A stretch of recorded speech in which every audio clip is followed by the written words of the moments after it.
بسم اللہ الرحمن الرحیم۔ امید کرتی ہوں کہ آپ سب لوگ ٹھیک ہوں گے۔ چلتے ہیں کہانی کے بقیہ حصے کی طرف۔ اور پھر بے ساختہ اس کے منہ سے ہنسی چھوٹ گئی۔ میں بہت اچھی لگ رہی ہوں تمہیں، اس لیے دور سے کھسکتے ہوئے میرے نزدیک آ گئے ہو، اس نے دلکش انداز میں کہا۔ میں گمسم اس کی صورت دیکھ رہا تھا۔ کیا گنگے ہو؟ اس نے پوچھا۔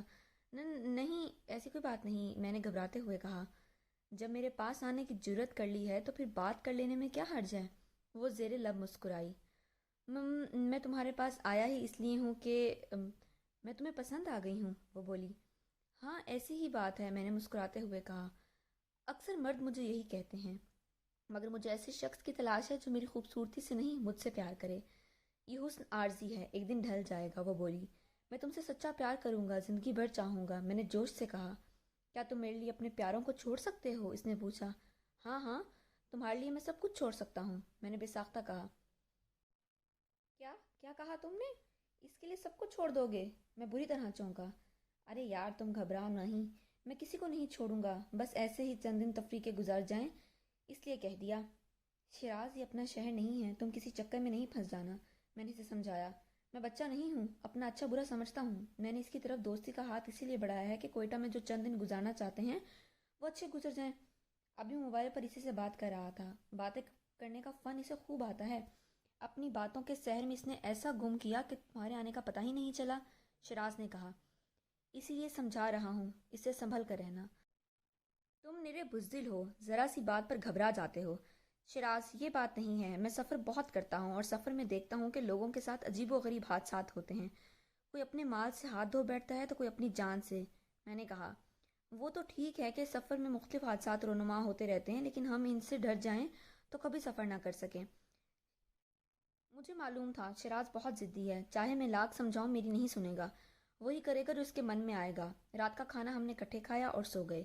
اچانک رات 2 بجے میری آنکھ کھلی تھی، پیاس کی شدت سے حلق خشک ہو رہا تھا۔ میں نے سائڈ ٹیبل پر رکھے جگ سے پانی پیا اور اپنی آنکھیں بند کرنے سے پہلے شیراز کی طرف دیکھا۔ وہ موبائل پر کسی سے بات کر رہا تھا۔ شیراز، کس سے بات کر رہے ہو؟ میں نے پوچھا۔ اس نے اشارے سے مجھے خاموش رہنے کو کہا۔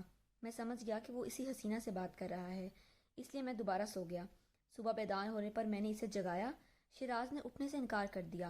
وہ کچھ دیر اور سونا چاہتا تھا۔ رات بھر جاگ کر موبائل پر بات کرنے کا یہی انجام ہوتا ہے۔ میں فوراً تیار ہو کر کام کے لیے فیلڈ میں چلا گیا۔ دن بھر اپنے کام میں مصروف رہا اور شام میں ہوٹل واپس پہنچا تو وہاں شیراز موجود نہیں تھا۔ میں سمجھ گیا کہ وہ دیر سے سو کر اٹھا ہوگا اور اب اس حسینہ کے ساتھ رومانس کر رہا ہوگا۔ رات کے 8 بجے تک شیراز کی واپسی نہ ہوئی تو مجھے تشویش ہوئی اور میں نے اپنے موبائل سے کال کی۔ دیر تک اس کے موبائل کی گھنٹی بجتی رہی۔ آخر کئی کالز کے بعد اس نے کال ریسیو کی۔ ہاں بھائی تم فکر نہ کرو، میں دیر سے آؤں گا، اس نے کہا۔ تم اس وقت کہاں ہو؟ میں نے پوچھا۔ اس وقت میں وہاں ہوں جہاں کسی کو بھی خود کی خبر نہیں ہوتی۔ پھر مجھے کیسے خبر ہوگی میں کہاں ہوں؟ شیراز نے اس طرح کہا جیسے وہ مدہوش ہو۔ میں ابھی اس سے مزید بات کرنا چاہتا تھا کہ اس نے کال آف کر دی۔ میں نے غصے سے موبائل کو دیکھا۔ اس وقت سوائے غصے کے میں اور کر بھی کیا سکتا تھا؟ میری سمجھ میں نہیں آ رہا تھا کہ کیا کروں۔ میں اس وقت کو کوس رہا تھا جب اسے میں اپنے ساتھ لایا تھا۔ پھر میں کھانا کھا کر بیڈ پر لیٹ گیا۔ لیٹے لیٹے تھکن کے باعث مجھے نیند آ گئی۔ دروازے پر ہونے والی دستک سے میری آنکھ کھل گئی۔ میری نظر بے اختیار گھڑی پر پڑی۔ رات کے 2 بج رہے تھے۔ میں نے دروازہ کھولا۔ شیراز کمرے میں داخل ہو گیا۔ اس کی آنکھیں سرخ ہو رہی تھیں۔ وہ آتے ہی بیڈ پر بے سود ہو کر لیٹ گیا۔ شیراز، اتنی رات گئے تم کہاں تھے؟ میں نے پوچھا۔ کہیں نہیں، اپنی دوست کے ساتھ تھا، بہت تھک گیا ہوں، میں سو رہا ہوں، تم بھی سو جاؤ، شیراز نے کہا۔ تم نے رات کا کھانا کھا لیا؟ ہاں ہاں کھا لیا ہے، مجھے فی الحال سونے دو، صبح بات کریں گے۔ شیراز نے بدستور اپنی آنکھیں بند کیے اور سو گیا۔ اگلے سارا دن میں کام میں مصروف رہا، لیکن میرا ذہن شیراز کی طرف ہی لگا رہا۔ اس کے کسی مصیبت میں پھنسنے کی صورت میں خاندان میں مجھے ہی برائی ملنی تھی کہ تم ہی شیراز کو کوئٹہ لے کر گئے تھے۔ کیا تم اسے سمجھا نہیں سکتے تھے؟ شام کو ہوٹل واپس پہنچا تو شیراز کمرے میں نہیں تھا۔ میں نے کچھ دیر اس کا انتظار کیا۔ جب وہ ہوٹل نہیں پہنچا تو مجبوراً مجھے اس کے موبائل پر کال کرنا پڑی، لیکن اس نے کال اٹینڈ نہیں کی۔ میرے کئی بار کال کرنے پر اس نے اپنا موبائل ہی آف کر دیا۔ مجھے شیراز پر بہت غصہ آ رہا تھا، لیکن میں بے بس تھا۔ میں انہی سوچوں میں غرق تھا کہ موبائل کی بیل بج اٹھی۔ ہماری کمپنی کے مینیجر کا فون تھا۔ میں نے کال ریسیو کی۔ ہاں بھائی سجاد، کیسے ہو؟ میں بالکل ٹھیک ہوں، میں نے کہا۔ سجاد ایسا کرو، کل صبح کراچی کے لیے روانہ ہو جاؤ اور کراچی پہنچتے ہی مجھے رابطہ کرو۔ کیوں سر، خیریت ہے نا؟ میں نے پوچھا۔ ہاں ہاں، گھبرانے کی بات نہیں ہے، ایک ارجنٹ میٹنگ ہے جس میں تمام سیلز مینوں کو بلایا گیا ہے۔ ٹھیک ہے، میں صبح ہی کراچی کے لیے بیٹھ جاؤں گا، میں نے خوش ہوتے ہوئے کہا۔ شراز کو یہاں سے لے جانے کا اس سے اچھا موقع کوئی اور نہیں ہو سکتا۔ میں نے رات کا کھانا کھا کر اپنا سامان پیک کرنا شروع کر دیا اور مطمئن ہو کر بیڈ پر لیٹ گیا۔ نہ جانے کب میری آنکھ لگ گئی، رات کے جانے کی سپہر دروازے پر دستک ہوئی۔ میں نے اٹھ کر دروازہ کھولا۔ شراز لڑکھڑاتے قدموں سے کمرے میں داخل ہوا اور مجھے نظر انداز کرتا ہوا بستر پر لیٹ گیا۔ اس کی آنکھیں اس وقت بھی سرخ تھیں۔ شراز، تم نے رات کا کھانا کھا لیا ہوگا، میں نے کہا۔ ہاں کھا لیا تھا، تمہارا کیا خیال ہے میں چھوٹا بچہ ہوں کہ جب تم مجھے کھانا دو گے تبھی کھاؤں گا؟ وہ بیزاری سے بولا۔ کمپنی سے فون آیا ہے، کل صبح کراچی کے لیے روانہ ہو جاؤ، اس لیے تم اپنا سامان پیک کر لو، ہم صبح ہی کراچی کے لیے نکلیں گے۔ میں نہیں، تم کراچی جاؤ گے۔ میں اور میری محبوبہ اس کمرے میں کچھ دن ساتھ گزاریں گے، جب میرا دل بھر جائے گا پھر آ جاؤں گا، شراز نے کہا۔